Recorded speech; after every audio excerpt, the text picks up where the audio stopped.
Guten Tag, everyone. It's your boy Bly here with IronCross-Racing, coming to you on a very sweaty Sunday morning in the Texas Hill Country, just north of San Antonio. It is about 10 o'clock, probably already in the upper 80s and already very humid. Anyways, today I'm going to be showing you how to install a set of Love Jugs. Actually, Love Jugs is the manufacturer. The product itself is called the Mite.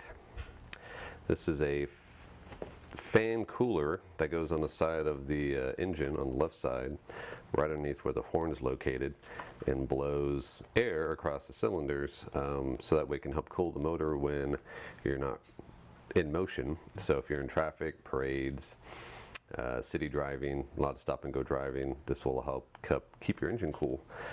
If you don't already know, Harleys are notorious for running too hot, both based on emissions, running too lean, the addition of a catalytic converter for EPA standards, just a lot of stuff they don't really need. So unless you remove a lot of those items, they're going to naturally run hot. So people go out and get things like this to help kind of with the cooling problem. These can actually run continuously, even when you're riding at speed. I do plan on, when I'm riding with these, I'm going to plan on having them on all the time. So it has a little switch here. You just flick the switch on, the fans come on, and you can just leave them running. They're very high quality. The fans themselves can actually run underwater. I've seen videos on their website. So it's very waterproof. You know, like I said, just a lot of good technology went into these fans. These fans put out, I think it's 1,300 CFMs. These are kind of this is kind of the smaller design, which I like because it's minimalist. It doesn't take up the other fans they sell are quite large. The Cool Masters, they put out about, I think, 8,500 CFM. And they're actually known to drop temperatures up around 50 degrees in certain circumstance. These are about 20% less effective, what they said, but from what I've seen in independent reviews, they actually, in certain cases, actually cool better. I think they cool better at speed in anything but when you're just standing still. The Cool Masters do better at that. But everything else they're a little bit better at. So decided to go with them, give them a shot. Anything's better than the current setup. So let's go ahead and open the box. What's in the box? What's in the box? So it comes with instructions. Mighty Mat. It's like Mighty Mouse, but different. So it comes with a little thing about owner welcome letter. We got some instructions, referral programs, a lot of marketing stuff really. They have nice detailed step-by-step instructions, but folks, what's wrong with these instructions? They don't got pictures. So if you're like me and can't stay focused more than a few seconds, reading instructions is a PITA. I really wish I guess they would have a little bit more, something like this, which shows you at least step by step, but also with a little diagram, so that way you can just quickly reference and pick it up, as opposed to actually having to read. I don't like to read if I don't have to. Whatever. I probably don't need those anyways. So we're going to go into the box. What's in the box? So one thing you have to order separate for a touring model on the newer bikes, the Milwaukee 8s, is a converter that converts it from a 4-pin into a 3-pin that goes, plugs into the accessory. That's where it's going to get its power. So this was a separate purchase. It doesn't necessarily come with the kit, so just make sure you get that if you have those particular touring models. Comes with this very large vibration dampener. One of the things they recommend to prolong the life of these devices is make sure that you isolate them from vibration, so it cuts down on the vibration. So here's, like I said, here's the fans. This is the back side. This is the front side. Chrome looks pretty decent. Not too bad. Has a basic 4-pin connector there, a long length of wire. And this is the mounting bracket, and it's going to come where the horn is because it's mounted on the left side. And you kind of remove the horn, put this in place, and put the horn back on. More decorative pieces, I'm sure probably go something like that. A lot of branding. Just want me pimping your product, don't you? Comes with some zip ties. They really want you to make sure that you keep the wiring above off the cylinders. And if you didn't have this kit, which is plug and play, you would have to splice it in with this kit here, which I don't like to splice anything. I like plug and play. Easy peasy. Okay, so here's the box and wheel. I want to get this installed, so let's go ahead and get started. Okay, so now here we're on the left side of the bike, looking at the horn. I had to go ahead and remove the seat. I've shown you how to do that in other videos, so I'm not going to go into details on that. Like I said, 2 bolts and the seat comes out. That's just to gain access to the wiring, and also so you can fish up the wiring, which is going to have to go through from the horn backside. It's going to have to go up through here, up through a hole kind of in this plate that's behind this wind deflector, and then it's going to have to be zip tied in this area up away from the top of the cylinder head, the valve cover. So the first thing they want you to do is go ahead and take off this bolt right here. Now this bolt right here is a 1/2 inch socket. So we're going to go ahead and just do that.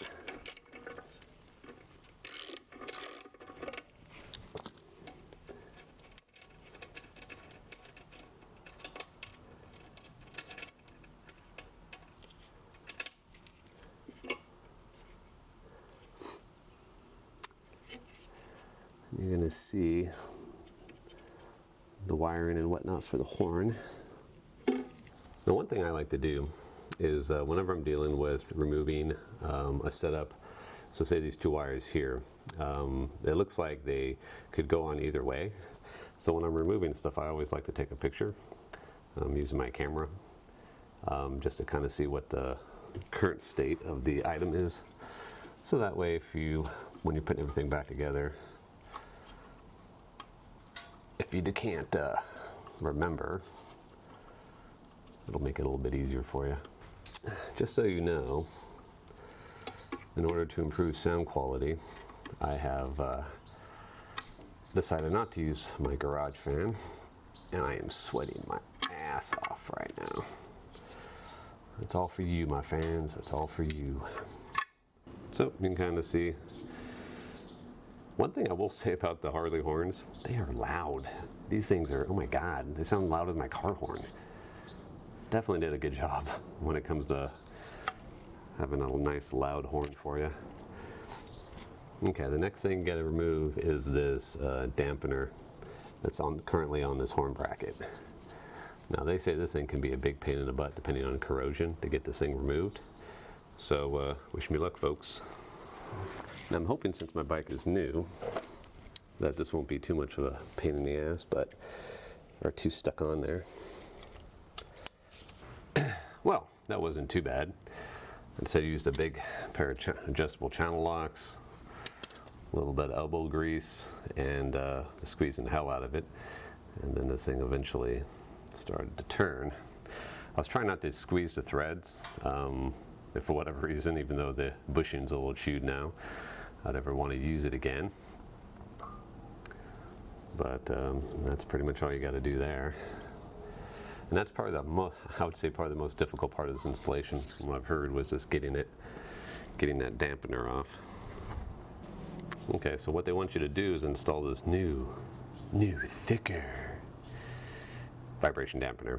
What that does is not only help with the vibration, to isolate the vibration to the Love Jugs themselves, but also brings out the spacing away from the jugs or the cylinder fins enough, because it should be somewhere around about an inch away, so that way you get the maximum cooling effect. Now supposedly the factory installed red Loctite into the on the original dampener. The instructions from Love Jugs doesn't say anything about using Loctite. I'm going to go ahead and put a little blue Loctite, which doesn't have as much hold capacity. So one thing they want you to do is a 5/16 nut. Let's see if I can get it in here. That's on the back side of this. The 5/16 nut that goes on the back side. And you attach the new dampener on here, and you go ahead and tighten up that nut.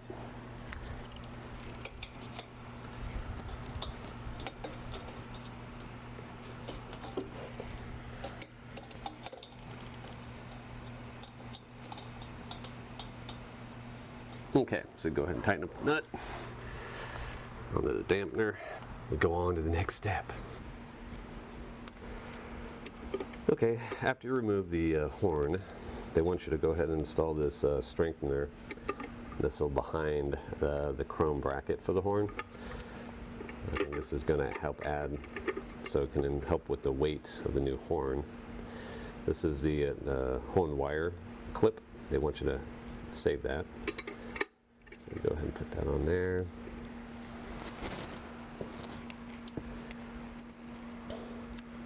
Okay, so they want you to use these new longer screws. You can see how the stock ones just aren't thick enough or long enough. And they want you to use these spacers.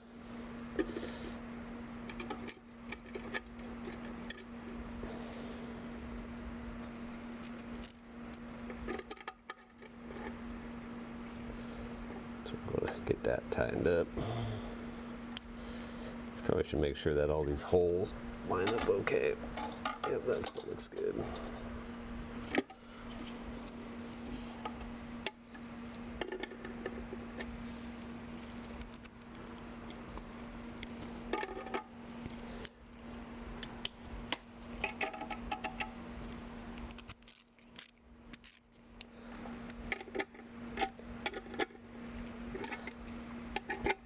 These weren't overly torqued, so I wouldn't get too crazy on them.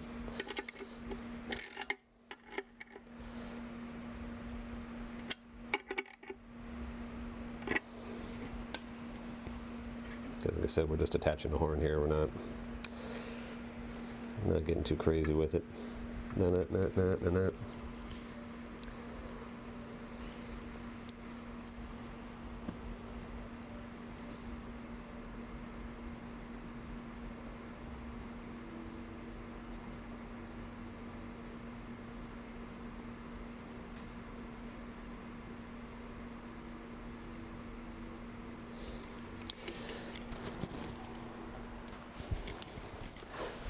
Okay, so now what they want you to do is go ahead and put this Love Jugs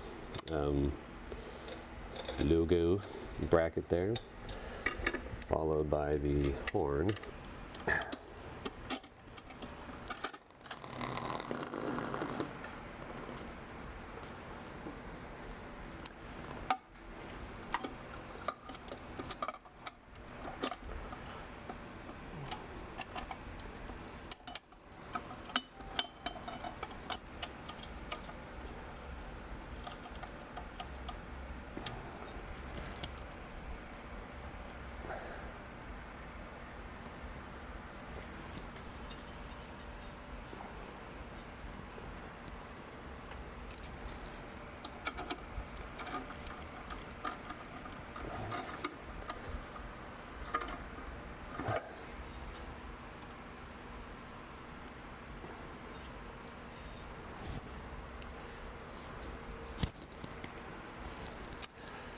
Okay, so like I was saying, you go ahead and you install this little logo bracket in the back, followed by the horn bracket, which is actually behind the Love Jug assembly.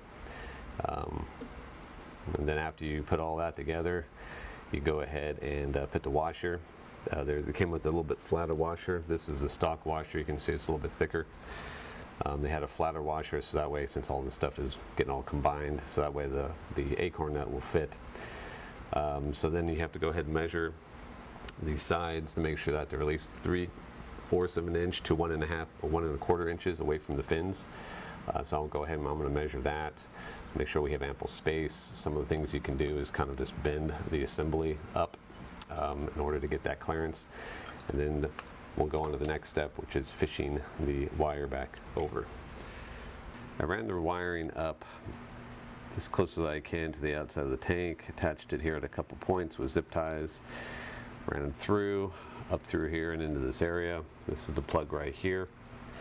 Now I also had the harness, like I said, the wiring that goes from here. Okay, so this installation of the Mighty Mites by Love Jugs turned into be a little problematic.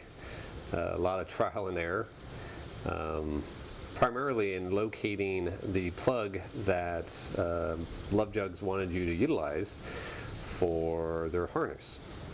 So if you see on the right side of the bike, you guys can't see, this is the right side here, and I'm looking underneath the right panel. So just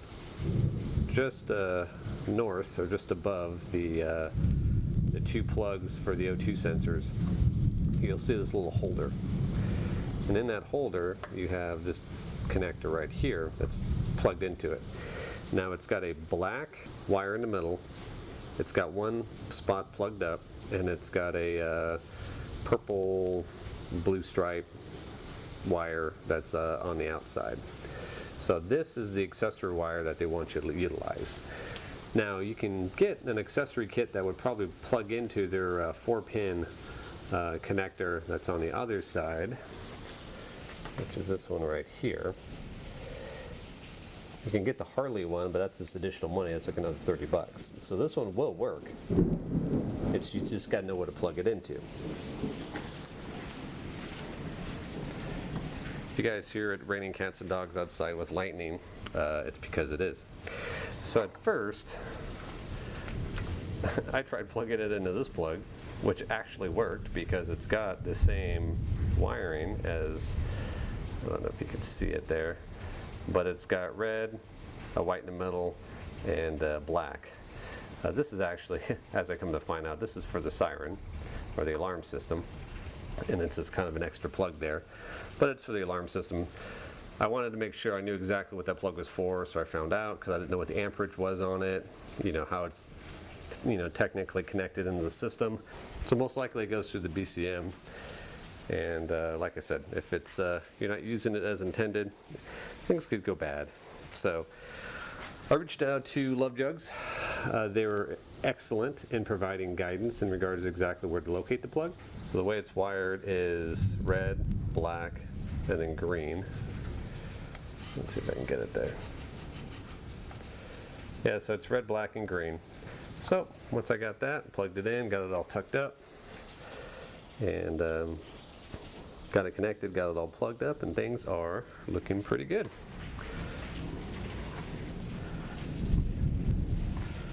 So I know I've already showed you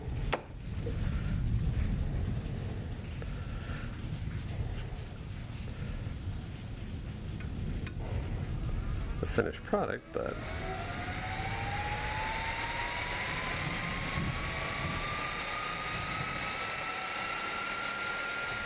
yes, it's like a jet taking off. Now when the bike is on, I can still hear it, but I got pretty good ears. I do have slip-ons, but that's about it. I'm sure at highway speeds or rolling down the road, you're not going to really notice it at all. But like I said, I could definitely faintly hear that sound at idle. Of course, when the bike's off, it's extremely loud. I'm having to raise my voice just to talk to you. But the air that it puts off, well worth it. Well worth it. If I can get a little bit more life out of my motor,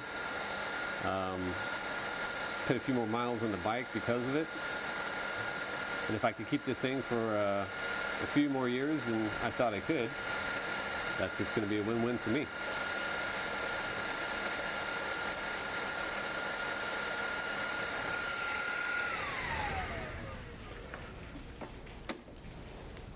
Okay, again, I want to thank you for watching. If you like this video, please press the like button. If you haven't already, go ahead and push that subscribe button. And don't forget to hit the bell notification so you can get notified whenever I come out with a new video once a week, primarily on Wednesdays. And until next time, you guys take it easy. Peace.